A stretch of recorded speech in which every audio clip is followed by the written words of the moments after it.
As we continue our discussion of foreign policy decision-making, and in particular American foreign policy decision-making, let's look at the various sources of foreign policy. There are sources of foreign policy that come from within a state and from without, internal and external sources of foreign policy. So internally, let's begin with national attributes. There are various aspects of any government, any country, that are important in their decision-making regarding relations with other countries. Things like population, natural resources, and economic productivity matter in terms of helping us understand what we can do with the rest of the world. In addition to national attributes such as population, natural resources, and economic productivity, we can look at things like governmental activities and governmental bureaucracies, bureaucratic politics we might call it, different agencies that play a role in foreign policy decision-making. So agencies like the Departments of Defense and State, the Departments of Commerce, the CIA, other types of agencies that play a role in helping us understand the rest of the world and have an impact on the decisions that governments make. In addition to bureaucratic agencies, we can look at institutions like the Congress, the legislature. It certainly has a role to play in global affairs. The Constitution provides the Congress with the power to declare war, for example.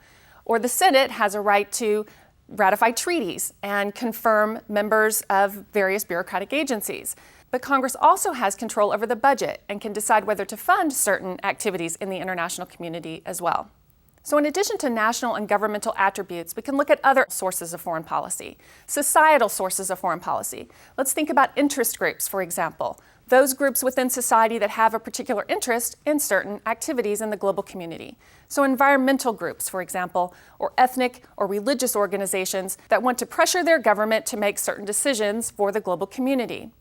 In addition to interest groups, we can look at public opinion. Certainly the public as a collective has a role to play in the global community. They provide feedback to their decision makers and to those who are engaging in the international community about those issues that they find important. And finally, we have the mass media. The mass media is an important societal factor. It helps us understand the global community in filtering what we see around the world, and it affects, of course, our public opinion. So national and governmental attributes, societal factors, and finally, for an internal source of foreign policy, let's look at individuals. No individual decision maker who's involved in foreign policy comes into foreign policy decision making in a vacuum. They are making those decisions based on certain backgrounds, ideas, thoughts, biases even, that they bring with them. Their experiences have an impact on the decisions they'll make.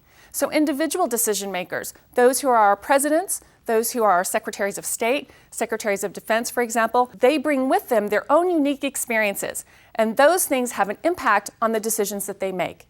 So as far as internal sources of foreign policy, we have everything from national attributes and governmental agencies to societal factors, such as the mass media, public opinion, and interest groups, and individual characteristics, those ideas and beliefs that individual decision makers bring with them when they make decisions about foreign policy.